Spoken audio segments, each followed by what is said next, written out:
This show, well, it is made possible by Key Person of Influence, which is a 40-week accelerator program designed to make you more visible, more valuable, and more connected in your industry. Gotta love that. Grab a free hard copy of their New York Times bestseller over at keypersonofinfluence.com/Timbo. And we are also lovingly supported, and I'd love you to lovingly support them, by the good guys at WebCentral, a business dedicated to helping small business owners increase sales by having a fantastic online presence. Hey, who doesn't want a bit of that? Grab an exclusive listener deal over at webcentral.com.au/Timbo. Dual Olympic swimming gold medalist Michael Klim's success in the pool has followed him into the world of small business. Having started his male skincare range 8 years ago, he's now taking on the likes of L'Oreal and other big global brands and winning. So let's step up to the blocks with him as he explains exactly how he's done it. Set, and away, so from the top, harmless. I said, welcome to a small business marketing show, where successful small business owners share their souls to take your marketing straight to the lead. Now, here's your host, Mr. Timbo Reid. And welcome back to another episode of Australia's #1 marketing show. I'm your host, Timbo Reid. You, infinitely more importantly, you're a motivated business owner and you're ready to crank out some great marketing to build that beautiful business of yours into the empire it deserves to be. It's kind of why this show exists. If you're back for another shot at it, welcome back. Thanks for, putting your trust in me, giving me your time. If it's your first time round, hold on, because have we got some treats for you, some marketing treats for you. Hey, big show today. Dual Olympic gold medalist, swimmer extraordinaire Michael Klim joins us to explain how he's built Milk Co into a global skincare powerhouse in just 8 years, going up against some pretty big competition with pretty deep marketing pockets. And he's implementing a distribution strategy that would be the envy of many FMCG, that's fast-moving consumer goods manufacturers. Hey, I share another low-cost marketing idea in that wonderful segment, What Have You Got to Lose?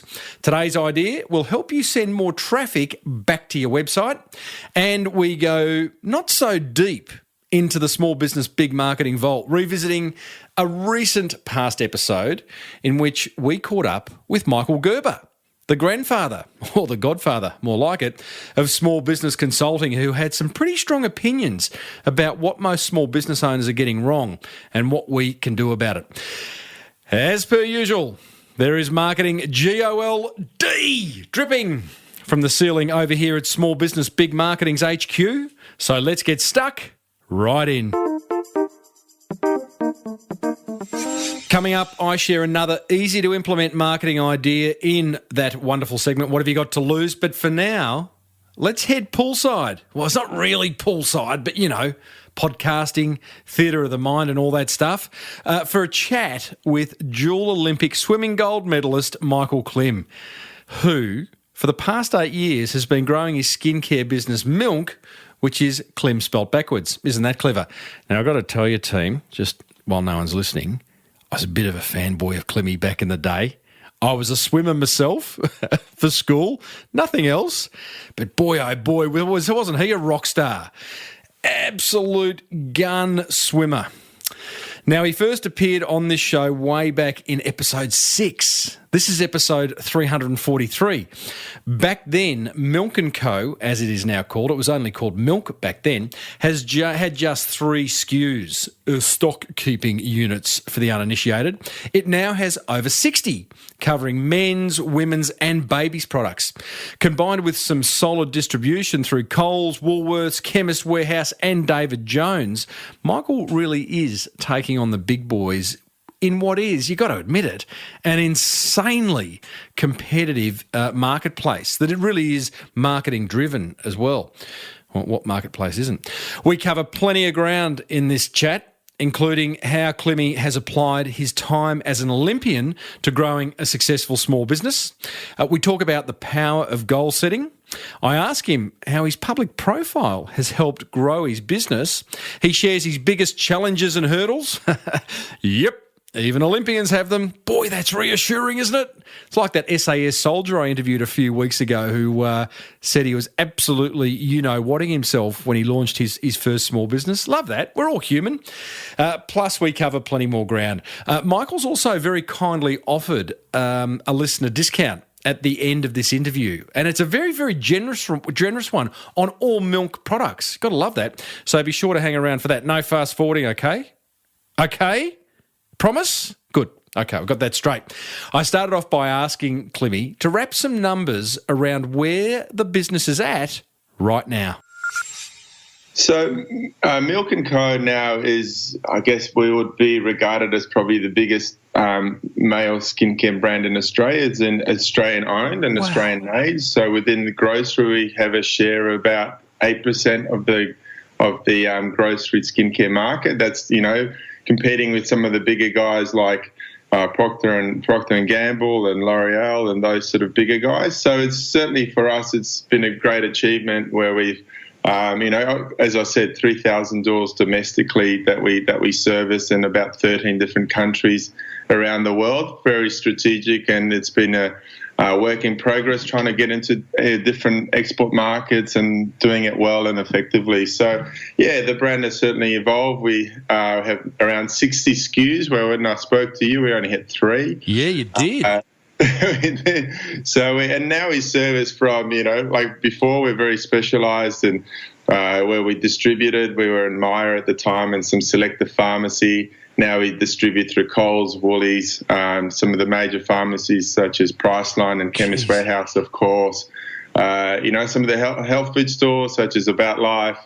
A lot of the travel and convenience channels, so your Caltexes and BPs. So we really sort of have being men's, women's, and baby skincare, and plus having some nutritional products as well. Our distribution channels are very vast, and that is a challenge in itself sometimes. But it does. So hold that thought. That's a big success. Like, round of applause for you. You've been brought up with success. Like 4 Olympic Games, 6 medals, 2 gold. Success. I'm not going to say it's come easily because that would be ridiculous. But do you reflect on the success you've had with milk, because it's pretty significant? You're up against like brands like L'Oreal. Aren't they trying to kill you? Look, I must say I do reflect on it, but unfortunately, as you know, Tim, you don't really have too much time for reflection in business because it's ever-changing landscape, and there's always someone that's doing much better than you are, and you always hear bigger success stories than your own. So, and I feel that we're only still just finding our feet, really, as a business. Yeah. But don't you think that's as a small business owner talking to another one with lots listening in? Surely we should celebrate our successes. Surely, as an Olympic gold medalist, didn't you sit around the pool afterwards and kind of go, boys? What about that funny relay you won? I mean, you celebrate your success then. Yeah, I think we definitely recognise the things that we've been doing well, and but unfortunately, if you keep looking back how good you've gone in the past, I think I'm trying to project forward all the time, and I think it's. That was one of my key probably learnings from swimming, that it was always about goal setting and looking forward and how you're going to plan and strategize the next preparation. And even if you look at swimmers that have swum in Rio, they had 2 or 3 weeks off and they were back in the pool getting ready for right now the World Short Course Championships. So the rest you don't rest too much. And I think it's very similar in business, that it's relentless. You don't really have too much time off, especially being, you're your own business owner itself. So, it's sad, isn't it? Yeah, it is sad. But I mean, obviously, even for me, just recently, we've just been ranged in Liberty in the UK, and with our baby range, and also with the Klim range, and it's just nice where brands like that come to you and knock on your door for a change. So sometimes that makes me feel good about where we're going. Mike, can you bore me from? I mean, I don't know. Can you explain to me this goal setting thing? I hear it all the time. I'm not a goal setter. You just said that the main thing you've learned for your time as an Olympian was all about goal setting. It sounds simple. What's the secret sauce? Okay, look, I think it's obviously for me now it derives from numbers. And, you know, we were lucky enough to have a private equity company called Blue Sky jump on board with us about 3 years ago. And, you know, bringing corporate governance into a business brought a lot of structure. And that's where we're working very closely towards an end goal and for the business to reach certain numbers. So that's my goal ladder nowadays, you know. So is it a daily thing, weekly, monthly? Obviously board meetings happen monthly, but cash flow is daily, pretty much daily. So, and it's not really because it's actually it's a lot harder to control than a swimming preparation, for example. But you know, in terms of strategy, in terms of the brand evolution, I think they're the goals that I've been able to, you know. I plan to go from the Milk Co by Michael Klim for the men's range to Klim by Milk Co about 2 years ago, and that was a goal to make this change this current year. And obviously, we're moving into a new season next year with a new branding, a new look and feel. So, you know, it's also just even the size of the business. You know, the amount of people that are sort of working for the business. We've got 9 full-time employees. I think when I spoke to you, I think we had two at the top. Mate, when I spoke to you, you were delivering still. And in fact, you had one lady, customer who bought double off you just because you were delivering it. But I still do sometimes. I still, you know, we've got the Bay Street Pharmacy here around the corner from my house. I still drop off personally some of the orders that come through. So, definitely. So the growth in the business in terms of org structure is another goal of mine. But yeah, so right. I'll probably digress a little bit here, but for me, the keys have been always innovation, and that's something that happens with goal setting as well. You have to continually evolve. Okay, hold that thought. Innovation, bit of an overly used word in business these days, isn't it? Yeah. What do you mean?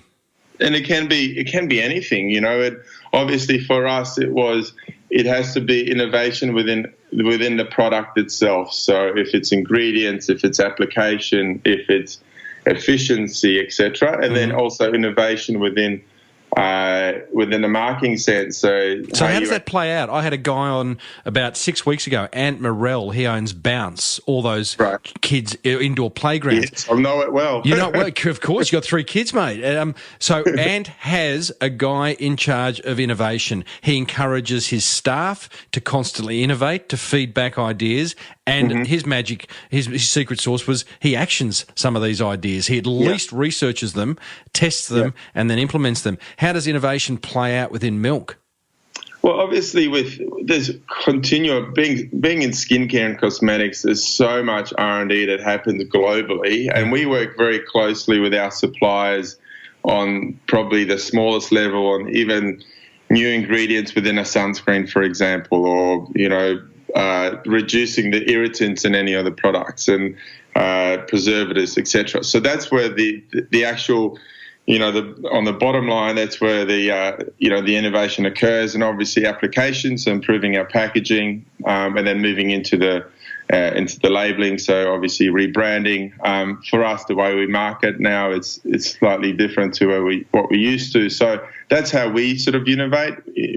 As a swimmer, and I'm sorry to bring it back, and I know like it's a past life for you, but I too swam. Wasn't quite as fast as you, but that constant tweaking of stroke and those little kind of pivots along the way meant that you were constantly improving. And it sounds like you've brought that into your business life. Yeah, and then that's it's another learning that I took from swimming, and that's one when I do my sort of corporate keynotes. I talk about knowledge, and it's knowledge that you have to have about yourself. And so when I say about myself now, it's about my business. When I was swimming, it was knowing about obviously the times they were doing my stroke rates, my stroke counts, my lactic acid, my heart rate, all these sort of things. My results were my measure. And now within business, when I spoke to you, I had no idea how to read a P&L or a balance sheet or anything like that. Still not the best at it, but I had to learn. And it's sort of knowing that knowledge about yourself or your own business helps you make those tweaks and the right decisions. And then also the knowledge about your competitors. So that's, I think, probably in that time that since we've spoken, my knowledge about my own business has grown dramatically, but also about the market, the space that we're playing in. And that's, mate, I think it's so reassuring to hear what you just said. I had an SAS soldier on last week. He shared with us that, this guy, SAS, right? I mean, top of the tree. He shared with us that when he started what is now an award-winning business, he was quietly shitting himself, right? Yeah. You, Olympic gold medalist, comes clean. And why should you be able to read a P&L? What's a P&L? I think there can sometimes, us business owners, we try to be everything. And I think it's beautiful to kind of recognise and reveal our weaknesses. And no, look, it's unfortunately, you do have to, being in the driver's seat and being a business owner, you do have to have an understanding of the numbers, which is, I think, it's crucial. So so the knowledge of that has definitely helped me to make better decisions, more educated ones. And initially, obviously, I remember speaking to you about making those decisions on the gut feel. Yes, and that gets you to a certain point, I think. And a lot of the time, it's the numbers sometimes reinforce your point of view or your opinion. So when they marry up, it's always good. I've got some more big macro questions for you, but you digressed. I'm going to digress. How do you get to people like me who kind of likes the idea of male skincare? As a marketer, I love looking at all the packaging and all that. I went through the duty free at the airport the other day and was completely confused by everything that was on offer. And at the end of the day, I look at it and go, oh, it's all the same. And I don't really know what I need or want, and therefore I won't buy. Yeah. Look, we're still very lucky in the sense that men's skincare is in double-digit growth. Sort of, when I first started, was upwards around 40% growth, but it's dropped right back down. But there are certainly challenges with men's skincare. There aren't too many designated skincare brands out there. We're one of a few, but communicating to a male's consumer is so different to the way we package our female products. So that was actually the main reason why we rebranded recently. The guys, that 2 or 3 second test that we see on shelf, it's even more crucial, So the males, like obviously you mentioned, it's so confusing. It's hard to read the label. They just basically want to know what it does, if it washes or if it cleans or protects, some 2 or 3 key ingredients, and if they recognise the brand. So obviously, and when we did our research, no one actually recognised the fact that milk was Klim backwards. So we had to revert back to Klim. So now it's Klim by Milk Co. So the connection with a local person, an Aussie male, reinforces our branding. But it's trying to making it very accessible. So I think there's only a very small percentage of males in Australia that shop at designated skincare or cosmetic stores like Maya or DJs or skincare boutiques. So putting it right in front of their face is very important. Price is key too. So guys tend to have very, very high loyalty when it comes to skincare compared to females. So we feel that we found a really good sort of balance between being accessible but still slightly aspirational. Mate, I agree. It was my next question. I think you walk a really interesting line between that, because you're on the supermarket shelf, but you're also in the David Jones of the world. Your packaging kind of smells of like it's really it's good, it's premium, but at the same time it's accessible. That's a creative challenge. Do you leave it to the designers, or how do you do it? Oh, look, obviously, we do listen a lot to the feedback from our retailers, and a lot of those dynamics are driven back from them. Some of the pressures from the retailers are unavoidable, but also just we've done sort of price analysis, we've tweaked with promos, and we've seen massive uplifts at certain price brackets if you drop sub $10 and things like that. So, we've taken all of that on board and tried to implement that. So that's I think you do it really well. Thank you, yeah. And probably the final thing that connects us with the Aussie male more so than anyone else is that we sort of focus more, we don't really focus on beauty or anti-aging, or we just focus on kind of wellness and trying to be your best and protecting your skin. There's no real regimen. It's almost like a really easy to use sort of routine, and also and we call it skin fitness rather than skin care, which is slightly more palatable for blokes. Yeah. We worked together years ago on coming up with your brand story and those original designs. And, one of the things that struck me is that here's a guy who's lived in the pool, lived outside, lived in chlorine all his life. And you were determined to create a skincare regime that would, address that environment. You don't really tell that story anymore, do you?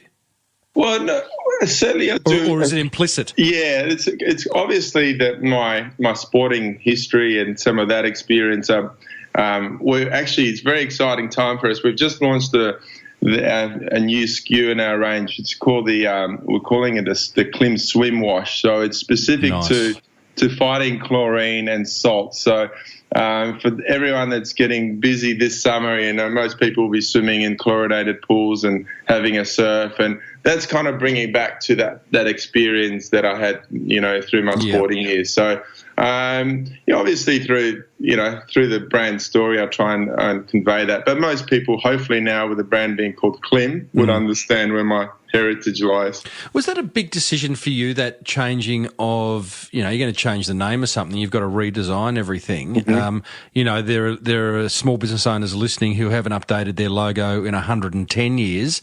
There are others who kind of want to, but go, man, that just feels so big. What advice do you have for someone in that position?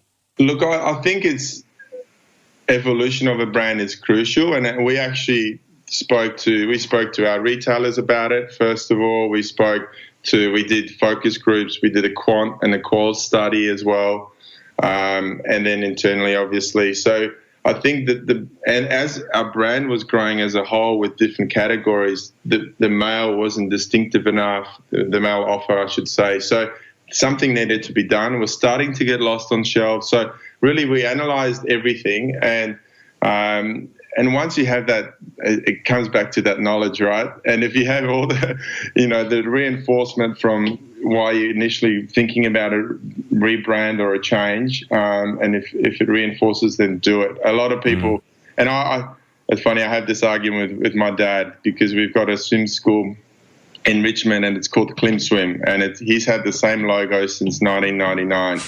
And I said, Dad, we can do a new logo, but he's very he holds on to those sort of things. But it's certainly for us, once we knew there was a place for the brand to change, we sort of dived straight into it. Given your dad's a Polish Jewish immigrant too, so he probably doesn't want to spend the dough on a new logo and branding, exactly, right? No, he's very constant. He runs a very skinny business, I tell you. I love it. Mike, tell me, what has been the biggest success for the cosmetic business, the men's and kids and women's business so far? Look, it's I don't know if there's one in particular. It's probably more that when I do get stopped on the street occasionally and people say, I just bought your moisturiser, my skin feels amazing. Yeah, right. Or even mums write to me and say, I just bought my son your Aqua Cool shave gel, and, he's just started shaving and your products are great. He feels good about himself. So it's more just getting those comments. Obviously recognition. We've just launched our first fragrance a few months ago, Aqua Beyond, and that was a partnership with Chemist Warehouse. And, working with big groups like that, I mean, that Chemist Warehouse is the biggest pharmacy group in the world.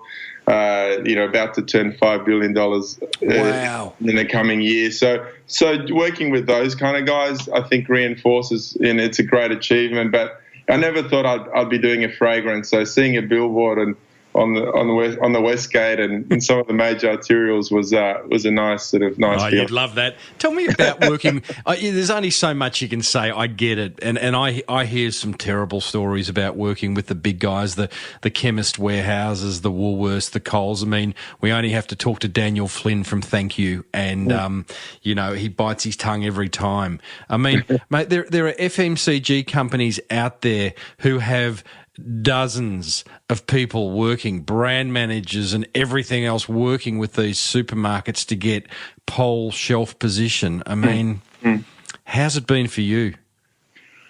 Look, I must say, my experience hasn't been that bad. Like I've always... You can't say anything else. I've always fronted up. I've always told the story, and I've always been, even through our tough times, there's been times where the sales have been great, and we've had, the listings of certain SKUs, and I think we've always shown willingness to try and make things better and to change and to listen to what they've got to say, and I think we've been on those shelves for 7 years, so I think we're doing something right. So I think it's, obviously, we have to understand that they've got a certain goal in mind where they've got to obviously produce an offer to the world and also make money at the same time. So they've got restraints within their own business, and they're fighting for space within their stores, etc. So understanding all that and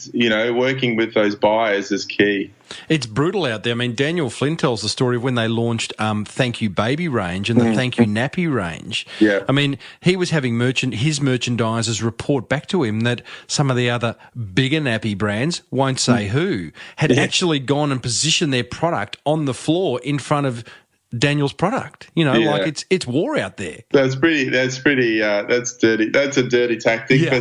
But he's lucky enough that we don't have merchandisers to visit our stores, so we only do spot checks at our size of our business. But it's certainly very competitive, and male skincare is probably a little bit different. We obviously sit alongside Thank You and within our baby category, so that is very competitive as well. But luckily, those two are the fastest growing categories within the skincare and cosmetic market at the moment. So as long as you can show some evolution and some initiative, I think you can be you'll do okay.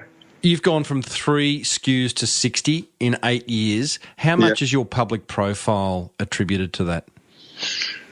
Look, I don't think it's just that. I think my profile obviously helps when I'm presenting the brand and selling it to our retailers and getting into the boardroom.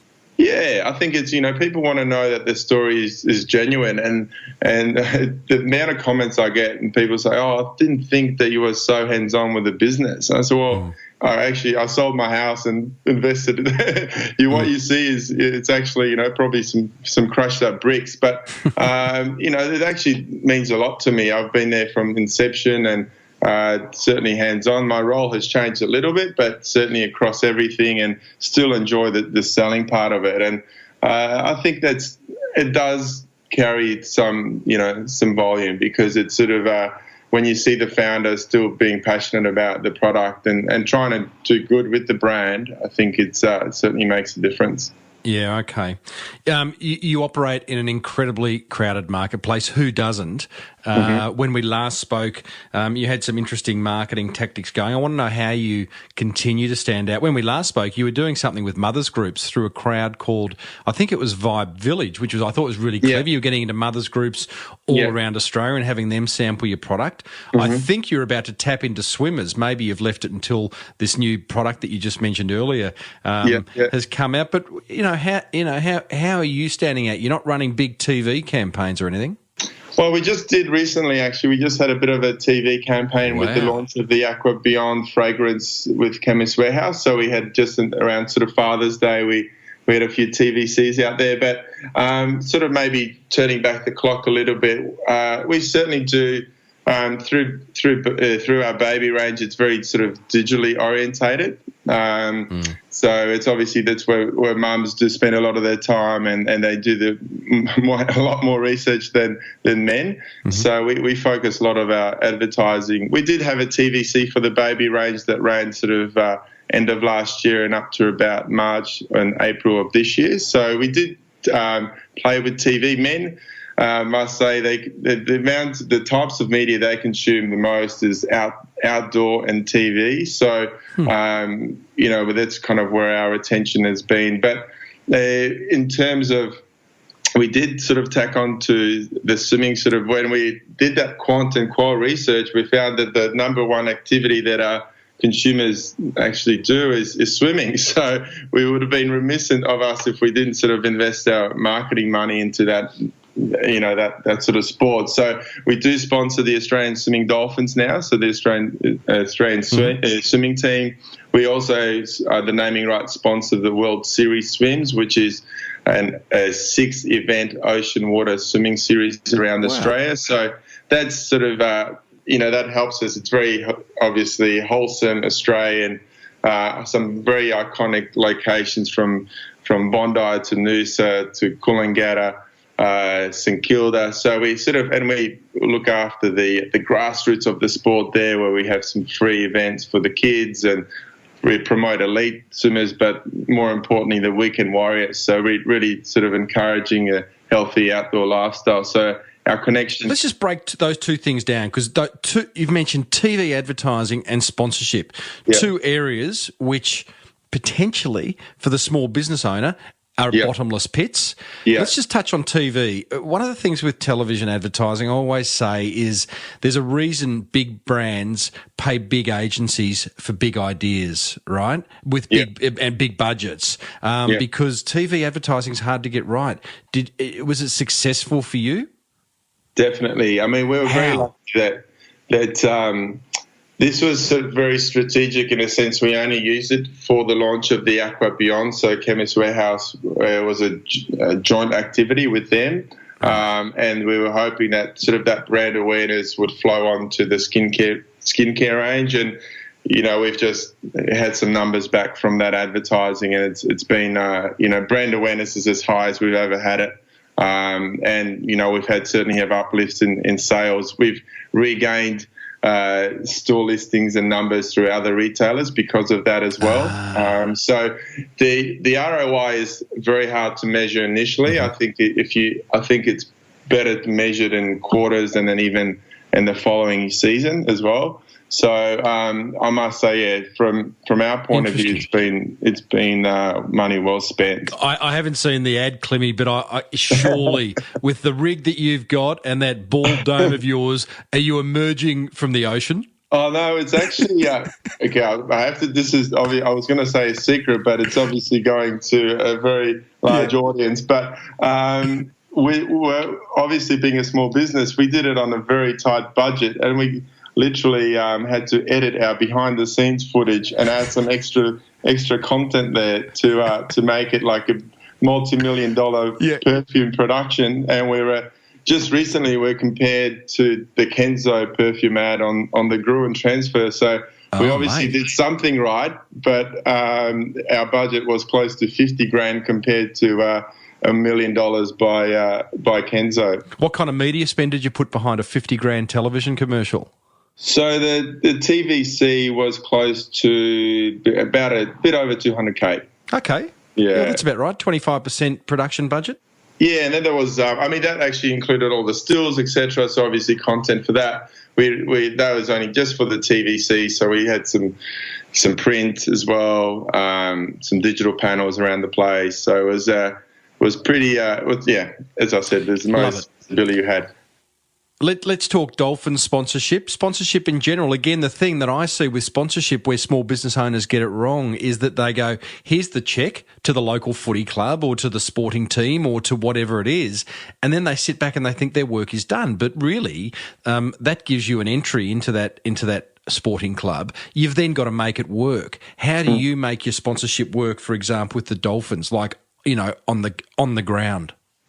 So for us, it's more really a seeding opportunity. We were we're the naming rights sponsor for a number of the events at the trials. So that was covered by Channel 7. Or So went live signage? Signage. So signage, obviously, it was basically obviously a great connection with my past. So where it's a fraternity that I don't have to convert to using my products. They're well conversed with it.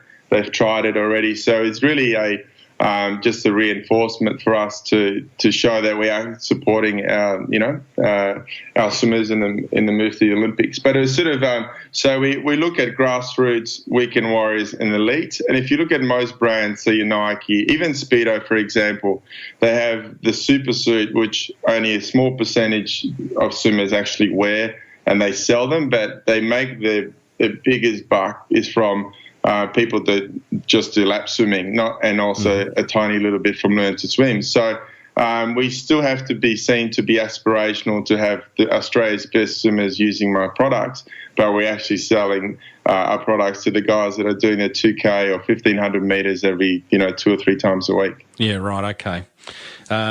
So signage and all that other stuff. I mean, you talked about seeding the members of that team. As a public figure yourself, we've talked about seeding on this show before. Do you get sent product from other businesses and sort of hoping that you'll take a photo of yourself with it on Instagram or something?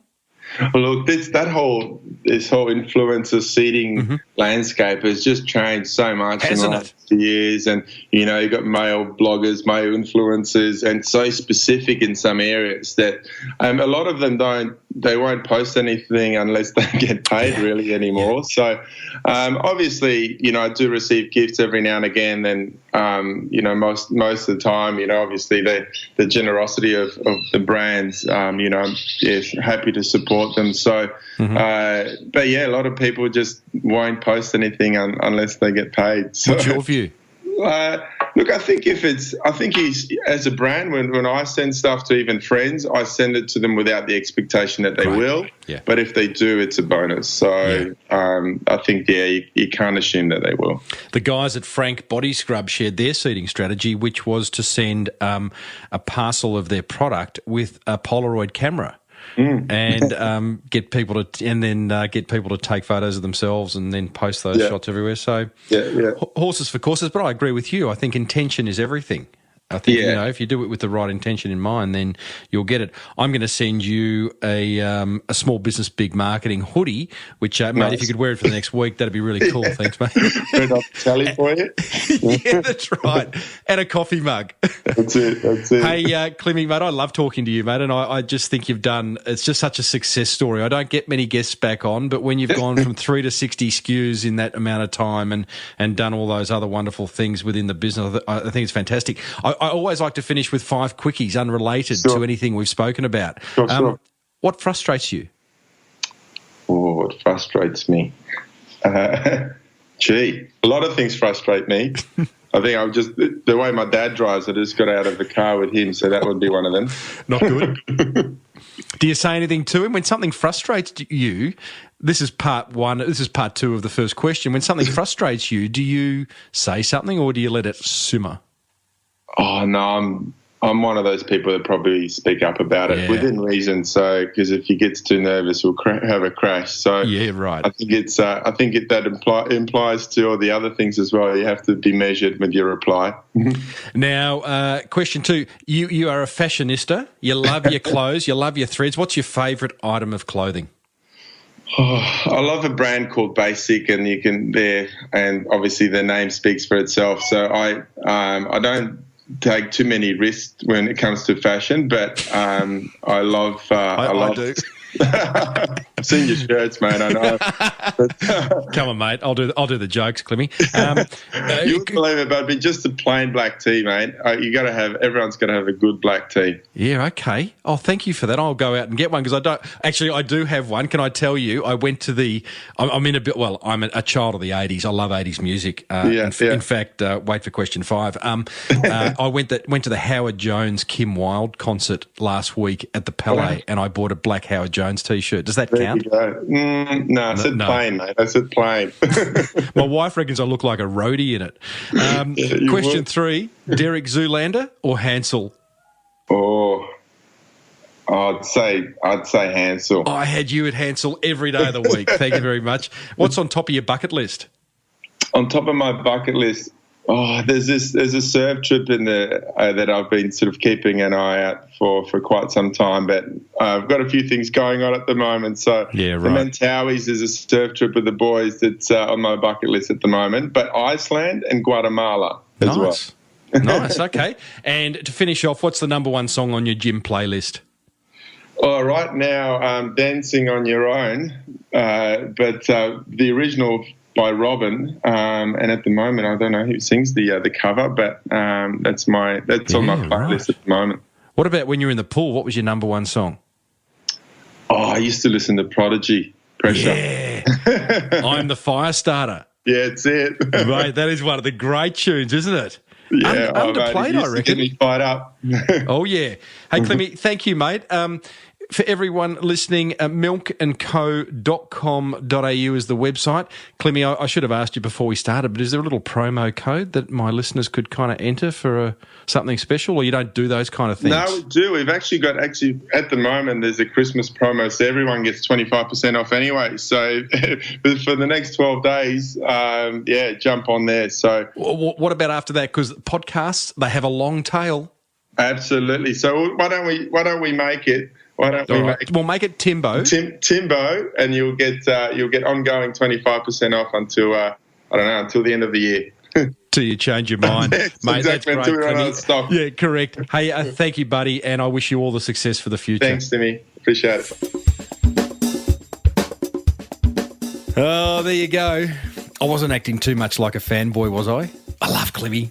Dual Olympic gold medalist turned small business owner Michael Klim. Hey, if you enjoyed that, then I encourage you to go back and do take a listen to episode 6.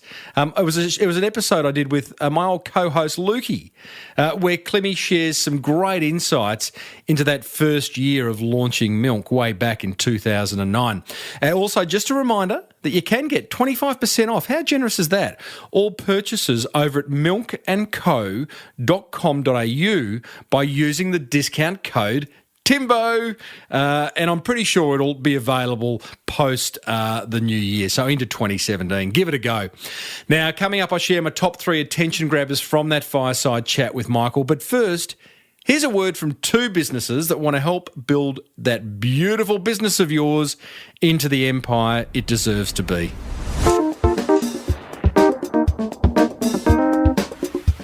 Support for this show comes from WebCentral, who are pretty damn good at helping small business owners like Massimo, original Italian pizza maker. get more customers. Massimo, original Italian pizza maker. Owns Pizzeria on the road and not only loves simple Italian pizza toppings, but he also loves how WebCentral have been absolutely nailing his Facebook advertising. I asked Massimo what difference they've made to his business. Social media is unbelievable. So when I start to advertise my company through internet, at that time I was working with 1 wood fire oven only. Now I got 4 with the possibility to rent the 5th one. So probably I'm doing 3 times what I used to do till 3 years ago. Very happy. But his love for WebCentral didn't stop there. But the result went very high, very high. It was surprising for me. Very, very surprising. WebCentral, where love is in the air. Find out how they can get you more customers by managing your social media over at webcentral.com.au/Timbo. Support for this show comes from Key Person of Influence, a business accelerator program that reeks of success. I asked co-founder Glenn Carlson to share some breakthrough results. Every day, I'm seeing people posting evidence of the transformation from them being an operator to being a key person of influence. So, as a result of them publishing a book, they're getting invited to speak at global conferences that they've only ever dreamed of attending, let alone being a speaker at. or, an organisation decides to buy 3,000 of their new product, which they've just created, that they would never have been able to take 3,000 orders if they were just a single operator, or their pitch, getting them into, a deal that is 10 times bigger. And like, we see evidence of this every single day. And I look at this every single day to the point where it's become the water I'm swimming in. KPI, where the results speak for themselves. For a free hard copy of their Amazon bestseller, visit keypersonofinfluence.com/Timbo.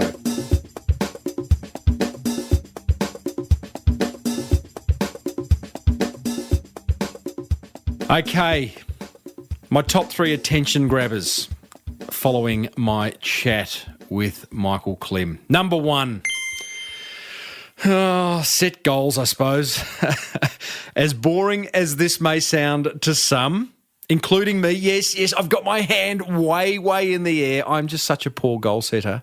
I'm working hard at changing that. It's clearly a strategy that works. In fact, there's actually some really solid discussion happening inside the Small Business Big Marketing Forum at the moment as we head into 2017. So, are you a member? You're not? How come? Go over and join. smallbusinessbigmarketing.com. Good thing to get the year underway. Good way to get the year underway. If you are a member, thank you. Attention grabber number 2, be accessible. Now, for someone with Michael's high profile, and he is a bit of a rock star on the Australian celebrity and fashion circuit, he's incredibly friendly, approachable and accessible, which I would argue many small business owners aren't. Many business owners aren't. Hey? Lose the Dobermans. Lose the Dobermans and you might see some more opportunities come your way. Klimmy's very accessible. Attention grabber number 3. Done this one before. Don't be afraid to touch up your brand. Now, this has been mentioned in numerous episodes by me and past guests who know what they're talking about, but it's worth reiterating. If you haven't made some improvements to your visual brand identity, like your touch points, logo, stationery, website, signage, all that stuff, since starting your business, then I would argue it's not a bad thing to consider. Think of it as a bit of a spring clean. Just don't wait until spring, right? I love how Klimmy's updated his whole branding over the course of the last 8 or 9 years, and it shows. It's a very contemporary looking brand. If you don't know how to do it, use webcentral.com.au/Timbo to get your website sorted out, the look of it and the feel of it, or designcrowd.com/Timbo and get all that marketing collateral sorted. There you go. That's what grabbed my attention. Love to know what grabbed yours. Head over to smallbusinessbigmarketing.com/343 and let me know. What have you got to lose? It's time for me to share one simple yet effective marketing idea that you can implement today, immediately. An idea that's not going to cost you a fortune, maybe nothing, and that might just generate you more awareness, more inquiry, and more sales. Love more sales. Today's idea is to become a master blog commenter. Not a master blogger. That was last week's idea. A master blog commenter. You see, if you want to create more content partnerships and send more traffic back to your website, then you should seriously consider going out of your way to regularly comment on other blog posts from other companies around the web. More often than not, when you leave a comment on a blog post, you get the opportunity to leave your website's address. Other blog visitors then read your comment and, if it's any good, may well click on it, and next thing you know, boom! They're on your website. So here's my 3 steps to becoming a master blog commenter. Number 1, find reputable blogs to leave comments on. You may already know some. You may need to ask others in your industry if they know any. You could search on Google, or if you want to spend a few bucks, you could use BuzzSumo, which helps you find key influencers to promote your content. It's a really good website, worth checking out. I'll put a link in the notes over at smallbusinessbigmarketing.com/343. Step number 2, aim to leave 2 comments per week on other businesses' blogs. And I don't mean shallow comments like, oh, wow, great blog post, love your work. No. Go hard. Add something new to the conversation. Maybe it's an additional idea. Maybe you have an opposing view. Just make sure your comment has some depth. And step number 3 in becoming a master blog commenter, share the blog posts you comment on with your social media followers. Not only might they find it interesting, but the blogger will appreciate it and you'll end up on their radar going forward, and that's got to be a good thing. I've got to tell you, between you and I, as a blogger myself, I absolutely love it when someone leaves a comment on my blog posts. And here's the pro tip.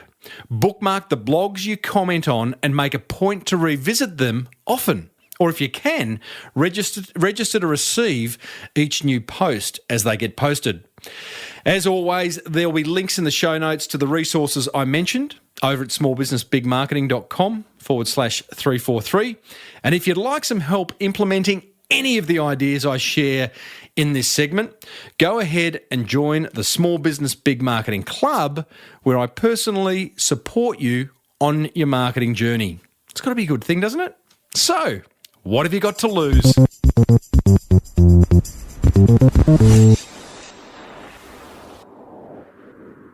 That almost wraps up another episode of the Small Business Big Marketing Show. But plenty of marketing gold coming your way in the weeks ahead. Next week, we go behind the scenes of Mon Purse, an amazing bricks and mortar retail business that's taking the art of personalisation to an absolute another level. Hey, what about the fireside chat I had with Michael Gerber recently, author of The E-Myth? Hey, he sold 5 million copies of that. Boy, oh boy, did he have some strong opinions. At one point, I asked him, what are most small business owners getting wrong, Michael? That's a great question, Tim. My answer, provocative as it may seem, is just about everything. So, yeah, just about anything and everything that has to be done isn't being done. And if it's being done, it's being done for the wrong reason and being done in the wrong way. And that sounds, as I say, provocative, but it is so true. Well, fortunately, Michael then went on to deliver his 8-point plan for helping small business owners achieve huge success, from going from a job, a company of one, as he calls it, to a successful enterprise of 1,000. You can listen to my full interview with him, plus hundreds more, over at smallbusinessbigmarketing.com, or you can subscribe free on iTunes. If you haven't subscribed on iTunes just yet, go there now. I'll excuse you. Head over to iTunes, look for Small Business Big Marketing, hit subscribe, and then I will come to you free every week. Hey, I'd love to hear from you. Send me an email, tim@timreid, reid.com.au. Give me some feedback. Give me a bit of lovin'. No hate mail or anything like that. Constructive feedback's welcome, though. Or you can hit me up on Twitter @TimboReid. Hey, be sure to grab a free hard copy of what is a fantastic book, the Key Person of Influence book, over at keypersonofinfluence.com/Timbo. But only if you want to become more visible, valued and connected in your industry. And remember, you too could be like Massimo, original Italian pizza maker, and have huge success with your social media marketing. So why not hand that responsibility over to WebCentral? Check out their exclusive listener social media package over at webcentral.com.au/Timbo. Hey, if you love the show, then go and pay it forward by letting another business owner or two know about it. But until next week, I'm Timbo Reid. Thanks for listening to the Small Business Big Marketing Show. May your marketing be the best marketing. Bye for now.